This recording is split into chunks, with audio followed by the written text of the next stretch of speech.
Hi, everybody. This is Akiko Fujimoto, Mid-Texas Symphony's music director, and I'm delighted to be joined today by the artistic director of the Martha Graham Dance Company, Janet Eilber. Hi, Janet. Hi, Akiko. So great to be with you. Thank you so much for joining me today. And to our audience, this is in preparation for our performance of Appalachian Spring by Aaron Copland. We are performing the orchestral suite with no dancing, but this music was created in collaboration with the then artistic director and founder of the Martha Graham Dance Company, Martha Graham, a pioneer of the dance world and just a true well, she just was inducted into the Dance Hall of Fame, and she's just a amazing genius, creative of the titan of the 20th century. So I'm delighted to have Janet tell us a little bit about her, because Janet, when she was a student at Juilliard, was already recruited into joining the company and learned right alongside Martha all her dances and danced with her. So, Janet, tell us a little bit about Martha Graham from the dance perspective. Yes, from the dance perspective, I like to say that Martha Graham was the right genius, born in the right time and the right place. She was born in 1894 and developed as an artist in that era between the wars that was so important to American art forms of every kind.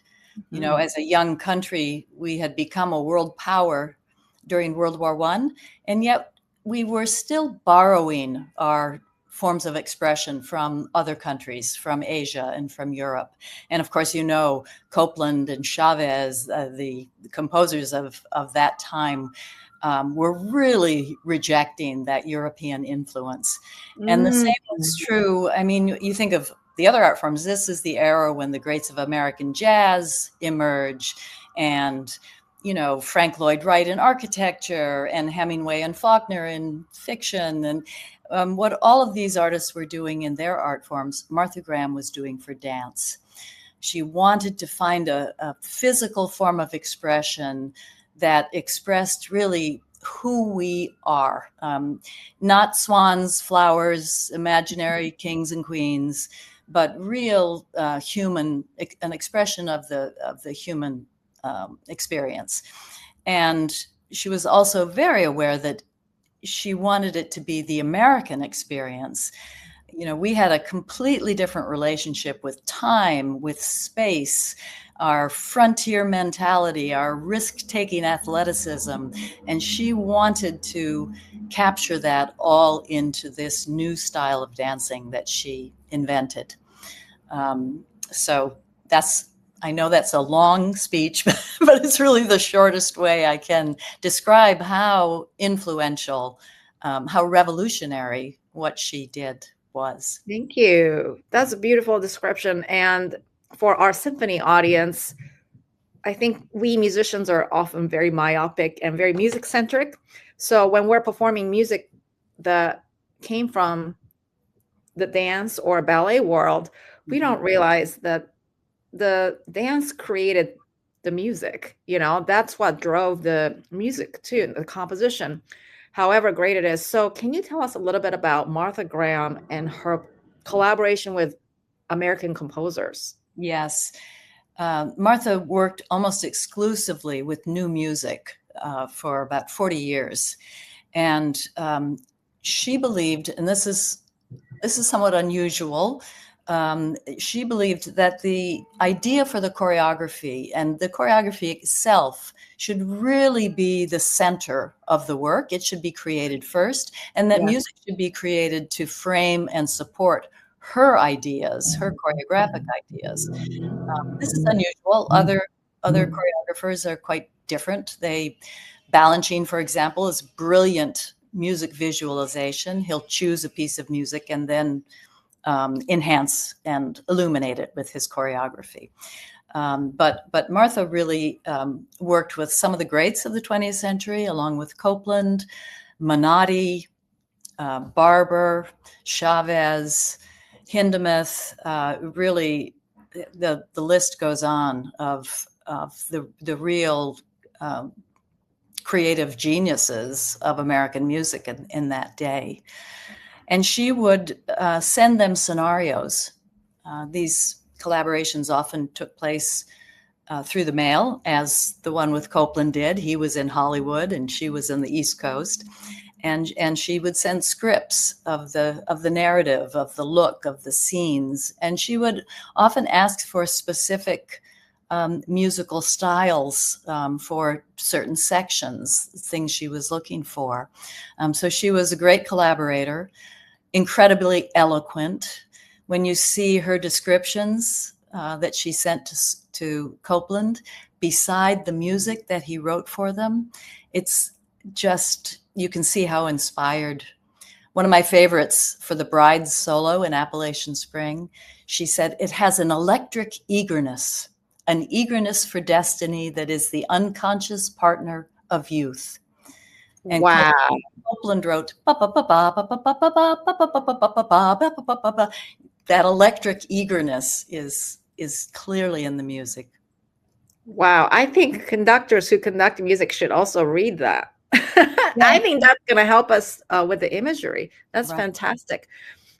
So how did she come up with this story of the bride and groom starting a new life in a frontier land? What was the impetus for that? You know, she and Copland really struggled with what this ballet was going to be finally.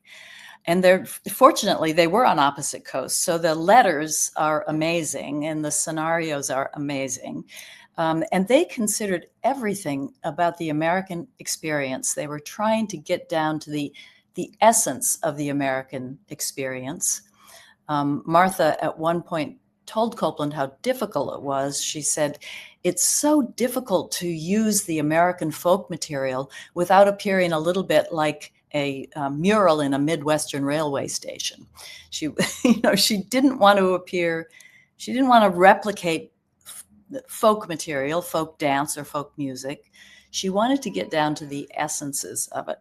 And they talked about the Puritans, the Shakers, the Quakers, the artist Grant Wood, the poets William Carlos Williams, and experiences. The Civil War was very present in their letters, and Harper's Ferry and Uncle Tom's Cabin.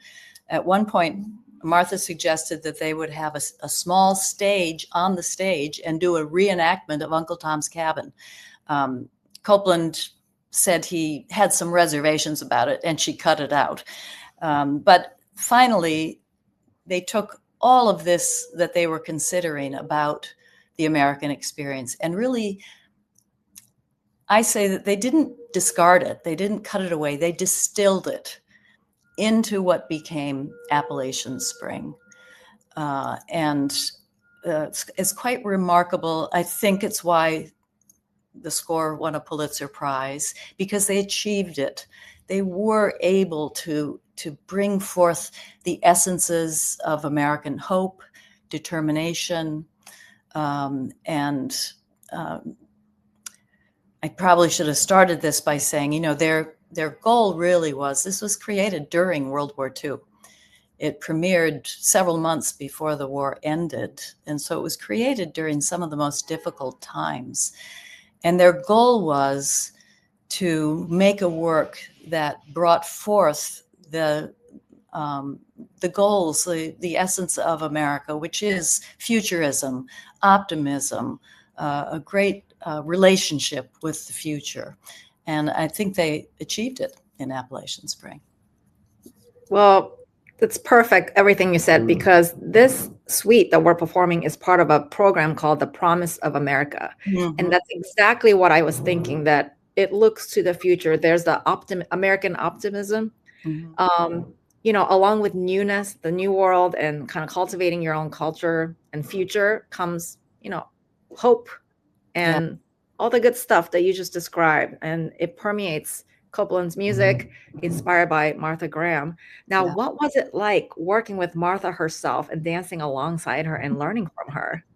I didn't actually get to dance alongside her. By the time I was in the company, she was in her late 70s, but she was directing all of our rehearsals, and she was creating new work for us. And it was a life-changing experience to work with a genius, to have a genius assess me as a dancer.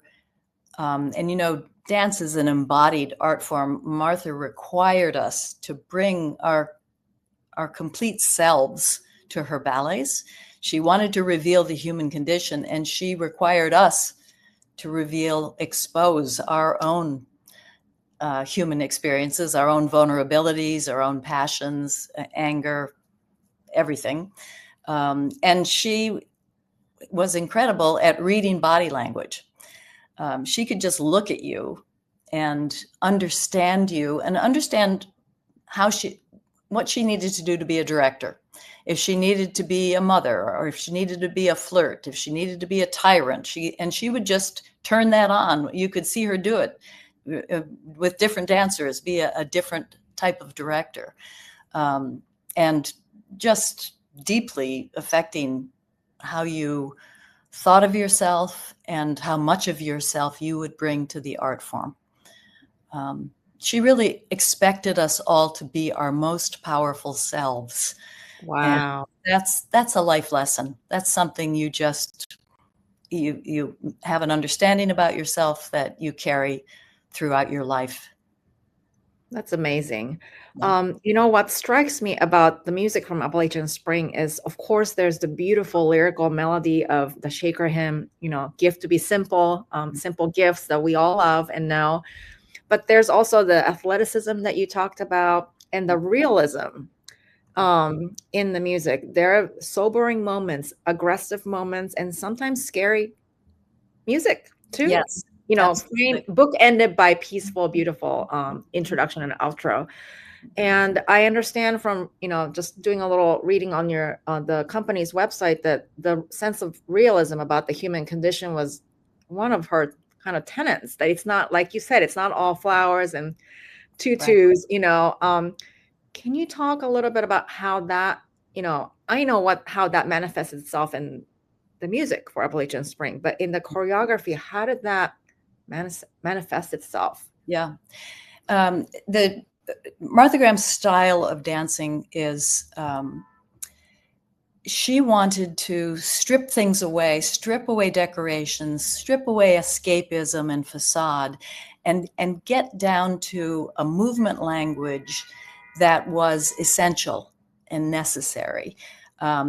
So she studied us. She studied how we hold our bodies when we're unhappy or when we're ecstatic or when we're nervous. And basically, she created a style of dancing that was born out of natural gesture, out of body language.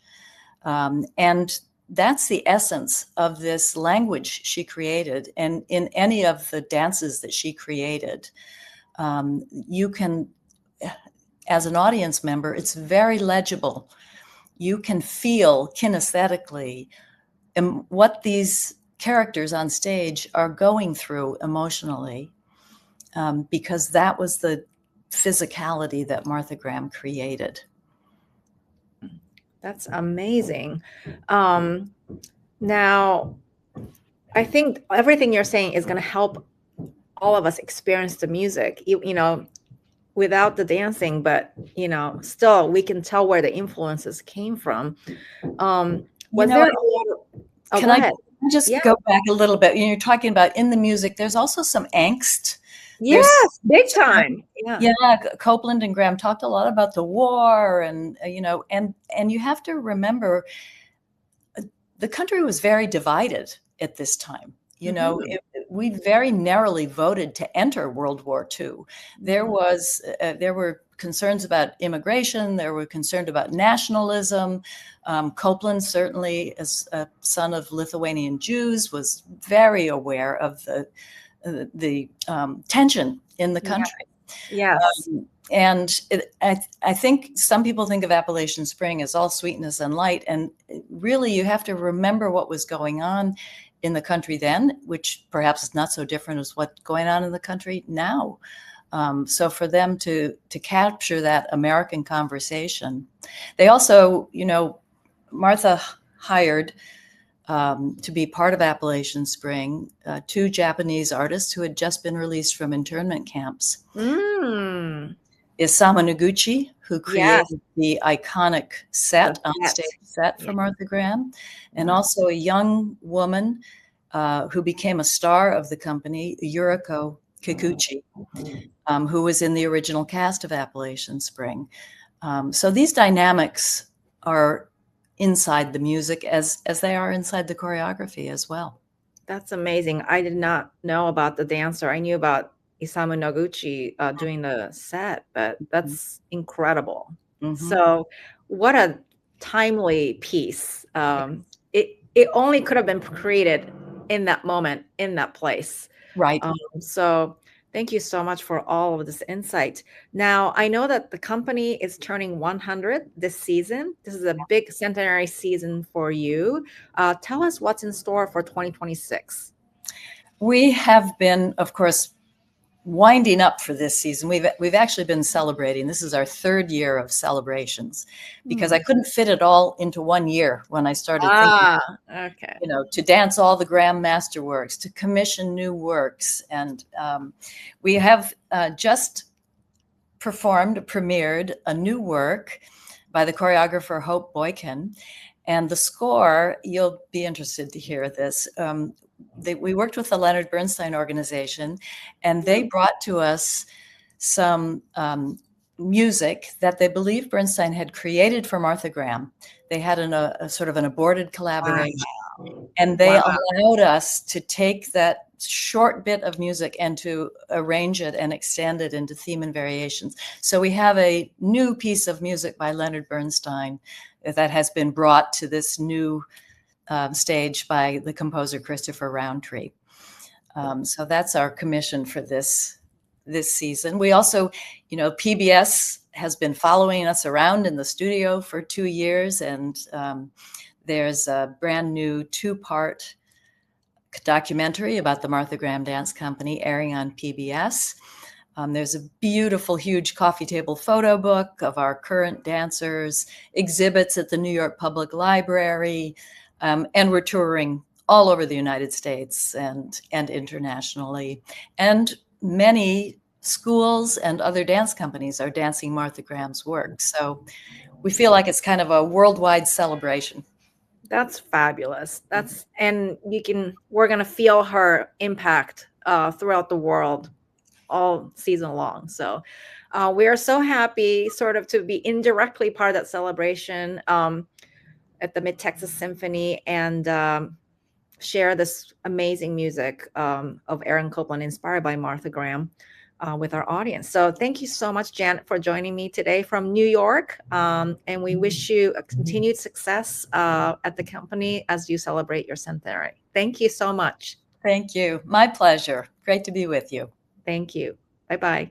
Bye.